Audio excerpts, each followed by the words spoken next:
Wow, we are finally at the season finale of the Real Housewives of Salt Lake City. Now, before I get into this video, make sure you click that like button and subscribe to the channel. Thank you kindly.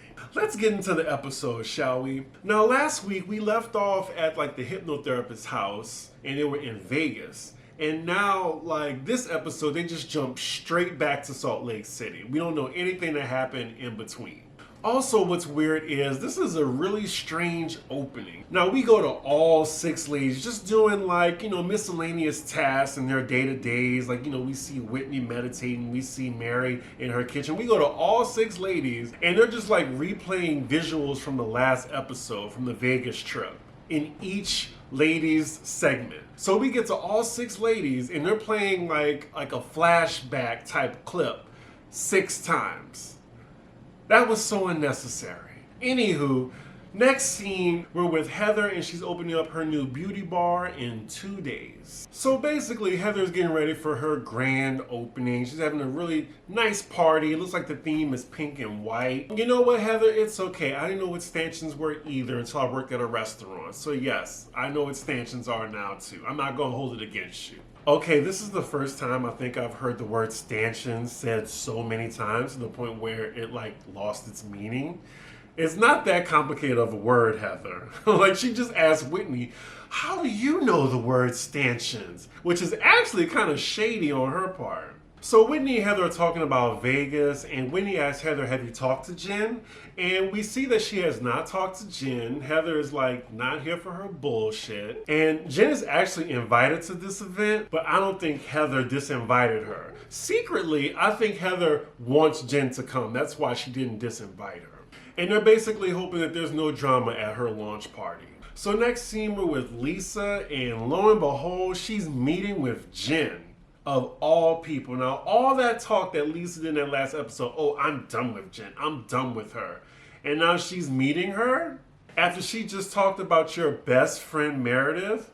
Oh, Lord. So they meeting up for drinks. And we find out that Lisa is the only person that reached out to Jen. Lisa tells us the reason she reached out to her is because when she was leaving Vegas, she saw Jen in the elevator, no makeup on, and she was crying, and she felt sorry for her. And honestly, that's what Jen does. She uses her tears to manipulate people. She's an emotional manipulator. Lisa, you fell for it. Jen, no one is misinterpreting anything. Like, it's your fault, boo. Like, take accountability for your actions, for your loud, drunk, belligerent actions at people for not agreeing with you or not siding with you. Where's my Candace tissue? Where is my Candace tissue? Oh, I know I go hard, but it's because of my culture. No, it's because you're mixing medications with alcohol. That is your problem. She keeps victimizing herself, and it's just really annoying to watch. She's just like, why can't someone just take the time to understand me? Understand me. So what Jen gathered from the conversation in front of the hypnotherapist in Vegas is that she had no idea that she was coming off this way to people. And she's like completely shocked and her feelings are hurt. Jen's problem is definitely lack of self-awareness. I think everyone realizes that. I'm not sure if she realizes that now. Maybe watching this at home and she sees how she's conducting herself on national TV, maybe it'll like get through her head. And I have hope for her in season 2. Now, in this scene, she's thinking about, if she's going to go to Heather's party or not. Now, we all know Jen is not going to miss an opportunity to film and make the moment about her. Of course she's going to go to Heather's grand opening. Oh, Lord. Here we go. Next scene, we're with Meredith and her estranged husband. And they already just laying on the love shit too thick. Like, we get it. Y'all are back in love. Like, she's chopping up some damn bananas for him, and he's being corny. I see why y'all annoying ass son has a problem with y'all doing this. I'm about to vomit watching. So I guess I understand what he was saying. And I can't take him seriously in this blue D-Ray vest. Ugh, I can't take this scene seriously. So she's talking to him about the events that happen in Vegas, how people's noses are all in their marriage, and he's just like, it's none of their business. Vegas is like a toxic city, and it's just a boring scene. Like, Meredith is just talking like an android right now. It's given very Stepford wife tea, so it's just really hard to even follow this. So I'm just gonna fast forward. So next scene, we're with Whitney, and she goes to this hair studio where her dad is doing a demo.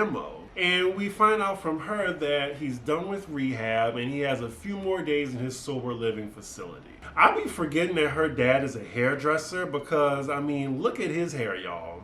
Look at his hair. So Whitney's dad is working on her hair in front of like a big classroom of women, and it looks like he actually knows what he's doing. And they're basically just talking about how he's on a positive road to recovery. Anywho, next scene, we're at Heather's Beauty Bar and Meredith is visiting. So they go in the back room and they're both talking about Jen's behavior in Vegas. Of course, Meredith is still angry at her and she's saying she has compassion for her, but their friendship will never be the same. Meredith is just so wound up. I just want her to have like her own like Jen Shaw like blow up. I really do. I know it's in her somewhere. So it's interesting, Heather doesn't mind if Jen actually comes to her grand opening. Like, she wants to talk about the stuff at her grand opening. Now, usually in Housewives franchises, the ladies want to discuss this at an appropriate time and not their event. But she actually wants to talk it out at her event. Heather has a self-realization that, oh, if my daughters had a friend like Jen Shaw, what would I tell them? Heather needs therapy. She really does, because whatever her husband did to her and gave her like abandonment issues is translating to her friendships and other relationships. Like, she is definitely Gretchen Wiener to Jen Shaw's Regina. Really, she really is. I hope y'all got that Mean Girls reference. Next scene, we're with Lisa at, I'm guessing, her place of business, or maybe just a rented out space. I don't know. She's talking to her marketing coordinator, and in walks her family, looking just as malnourished. I don't know why she looks so like put together, and her family looks like, you know, they live in like a basement or something with no sunlight. But they come in with these big gulps, and I really am concerned about these children's nutrition. I really am. And that's coming from somebody like me who hates vegetables. I'm concerned about her children's nutrition. So apparently she's launching this brand, like, I'm guessing just to put in her kid's name. Their kid's not really doing that much. She's doing most of the work, but, you know, privilege, generational wealth, why not? Here you go. Here's a little brand to play with and see if you can sell this. Woo, this is a best fiend scene. I'm about to fast forward. Yeah, I tried. Fast forward. So next we're with Mary at her church. The way she just talks to people in her congregation, like, these people are like, you know how like Kanye had his like followers and stuff like that? It's given the same type of vibe, like a cult tea. I don't like the way she addresses people. Maybe they can take it, but just, it's coming off really rude to me. The way she's directing them, she's like, oh yeah, we do choir rehearsal every Thursday. It looked like this is her first time directing them in months. This scene looks staged.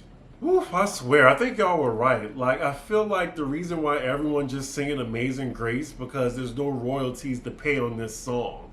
Like, oh my God. So next scene, we were with the Shaws, and it looks like they're having a date night. They're doing salsa dancing, and Jen is very happy that Coach Shaw has been listening to her, and he's been stepping up and being there more. Now, he does give me, you know, that type of man who has a secret family on the side, the way he's gone. But yeah, he seems like a stand-up guy. I like him. Just a side note, it just looks like they got the whitest people to teach them how to salsa. So I thought after their salsa dancing, they're going to have like dinner at this little romantic table with the rose petals, but it's basically just like chocolate-covered strawberries and some sparkling wine. Okay, anywho, Jen is explaining to Coach Shaw, you know, how she's been feeling, how she feels so misunderstood by her friends, and she apologizes for any of her, like, behavior if it came off the wrong way to her husband. I think that's the only person she'll actually apologize to and mean it, because when he leaves her, she is going to be a mess. No shade. I mean, like, hopefully he don't leave her. Excuse me? I just paused this scene. They are drinking Welch's Sparkling. What in the world? And Jen is basically getting her husband to reaffirm that she's not a horrible person. So it is the day of Heather's launch party. We see all the ladies are getting ready for the evening. And I just realized that this is an hour-and-a-half episode. Hopefully it's worth it. Heather, I'm not a fan of this pink outfit, but I mean, she trying. Like, she's just so likable, I don't even care. I just think the waist could have been a little bit more cinched. Yeah, this is one of the events where you can play the game Count the Black People. I don't really see that many. So Heather invites her ex-husband to the event as well as all her kids. He comes in, he's just like, oh, this is what my money is paying for. So Mary arrives to the event. It looks like she's the second housewife to get there. She looks okay. She looks a little put together. She finally has a place to wear like all her luxury items too. I'm glad for that. And we have Meredith arriving to the party in this interesting face mask. I mean, I get that Meredith is high fashion, but just in Salt Lake City, I just think that it will go over people's heads. And this event really didn't call for that. So it just looks weird. I wonder if that annoying son of hers put her up to this. These ladies are gassing up Meredith about her face mask, and in their confessionals, they're trashing it. So we see Lisa at the party now. She's talking to Meredith, and she's telling Meredith for the first time that she met up with Jen. To Meredith's surprise, Meredith's head is actually like this right now. Like, oh, really? You went to see Jen after what she did to me? You're my friend, but you're talking to her right now. Oh, Lisa is backpedaling and pussy popping right now. I just feel bad for her. So unlike Jen, Meredith is telling Lisa, well, yeah, you can still be friends with her, but yeah, I'm gonna keep my distance. You can do what you want to do, but I'm gonna do what I want to do. And I applaud that. Like, she's not mad at Lisa, but, you know, if the tables were turned and, you know, it was involving Jen, you know, Jen would be extremely angry if she was friends with anybody she was beefing with. So now Whitney and Mary are having some really awkward conversation because, you know, Mary just can't help her. Because Mary can't help herself. She's crazy. So Whitney is telling Mary, like, how out of pocket Jen was, and when Mary wasn't in the picture, then she became Jen's punching bag. And Mary's just like, well, see, I don't know. Like, I told you guys that she's crazy. She's crazy. And no one knows if Jen is coming tonight. It looks like the party's been going on for like about 2 hours. And in walks Jen, just acting like nothing transpired in Vegas. I think the only woman she talked to there was Lisa. So she just walked in, and of course the first person she sees is Whitney. So Whitney is trying to talk to Jen and tell her, like, yeah, well, I don't want to be talked to any kind of way. I don't want toxic people around me. And Jen is just like, with her drink in her hand, and she's trying to calm down so she won't smack the hell out of Whitney. Ooh, Jen gave us a good spin. I realized that not that many people understand the way I communicate or get it, so I gotta work on that. Yeah, you're rude, you're out of pocket, and you're a bad friend. Good grief. Like, she said sorry, but there's always a but. There's always a but. Just say sorry. Yeah, we can see in Jen's confessional that she doesn't give a fuck. Like, she doesn't care at all. Like, she doesn't care about Whitney. She doesn't even know what she's sorry for. She's just trying to get through the night and get her camera time and get some free liquor. So after that talk with Whitney, we see Jen passes Mary and crickets. Like, they're just basically ignoring each other, not even acknowledging each other's existence. So Jen makes a beeline to Meredith, and she actually gives her like a heartfelt apology and apologizes for interfering in her marriage and talking behind her back. But Meredith has a stone face right now. And even though for once Jen is giving a sincere apology, Meredith ain't having it. And Meredith tells her, like, I appreciate your apology, but I'm gonna need actions. And right now, I'm gonna protect my space. And Jen's face is cracked. She thought everything was just gonna be peachy keen after this apology, but Meredith was just like, I need some time. I honestly think Jen really cares about Lisa and Meredith's friendship solely for social status. That's why she cares about them more than she cares about Heather. So during this, Heather comes up and she asks them, oh, what y'all talking about? And Jen's like, oh, just talking about Vegas. And Heather's like, oh yeah, we do need to talk about Vegas, just you and me. So this is where Meredith exits the conversation.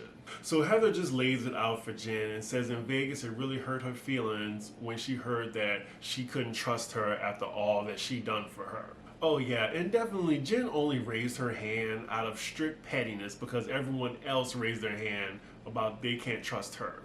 Oh my god, I don't know how many times they're gonna show that footage of Jen like swatting Heather's hand. We've seen it maybe 7 times this episode. So the conversation between Jen and Heather is just getting louder and louder, and the other ladies are just like debating whether or not they should just go over there to try to defuse the situation. Okay, here we go, the neck bobbing and the finger pointing. So Meredith, Lisa, and Whitney, they all go over there to calm the situation, or at least try. Ooh, and look at Heather standing up for herself. I cannot move forward unless you own it.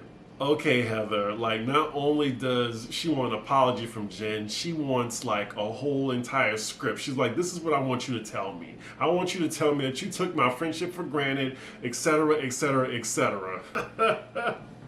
Jen is like, whatever I say, it doesn't matter. She's like, say it! Lord, and we have all 5 ladies there, and then Mary's just in the corner talking to the wall or something like that. Why isn't she over there? Like, I'm guessing like she's just intimidated and she just don't want to go over there because Jen's over there. I don't know, like Mary should be over there, but anyway. Ooh, Heather is not taking any of Jen's shit, and I am here for it. Like, none of Jen's old tricks are working now on Heather. Like, Heather is on a mission. She wants that apology, and she wants Jen to recite from her that she took her friendship for granted. Ooh, all right, Heather. I'm the one that's showing up to your room. Shy's on your payroll. And Heather is still giving it to Jen. Like, she is really yelling at her own party. Whew, Father God, she finally apologized. Thank God. Like, she apologized to Heather. She apologized to all the women. She actually owes Mary an apology too, but I don't think Mary's gonna come from the corner and join the women at the table. She don't know what she's sorry for. She's just saying sorry so she can be on here next season. Jen is such a textbook narcissist in her confessional. She is not self-aware at all. Jen says, okay, I'm gonna own it. I don't know exactly what I'm owning, but I'm gonna own it. The number of times I've heard the word sorry in this episode. I thought it was gonna be the word stanchions, but apparently it's the word sorry. I've heard it maybe 55 times. So now that Jen has finally admitted that she was a bad friend to Heather, it seemed like they're back in good graces with each other. And with Heather's acceptance of Jen's apology, we go into the ladies, like, you know, little paragraph they have at the end of every franchise, like what happened after filming. And that is a wrap for season 1 of The Real Housewives of Salt Lake City. Now, what did I think of the season as a whole? I think it was satisfactory. I would give it like a B-, honestly. Like, it had a really strong showing the first 3 episodes. And then after episode 4, it just kind of like just started going down and down. And then it went right back up when episode 10 happened up until now. So that really, like, the Vegas trip really saved this series. Because I was just like, oh my goodness. It was almost becoming a chore like Atlanta to review. But yeah, satisfactory season. I enjoyed it. I would love a season 2. Who would I want back? I think I want all the ladies back, shockingly enough. Like, even bring Lisa back, even though I don't need her that much. But don't bring Mary back. And here's the reason why. I know we love how cuckoo she is, but she just doesn't have a good dynamic with the ladies. And she's just too awkward for reality TV. I don't want to see it. I'm sorry, we can get someone else. We can get like a black woman on there that's cognitive if they want to like keep going the diversity route.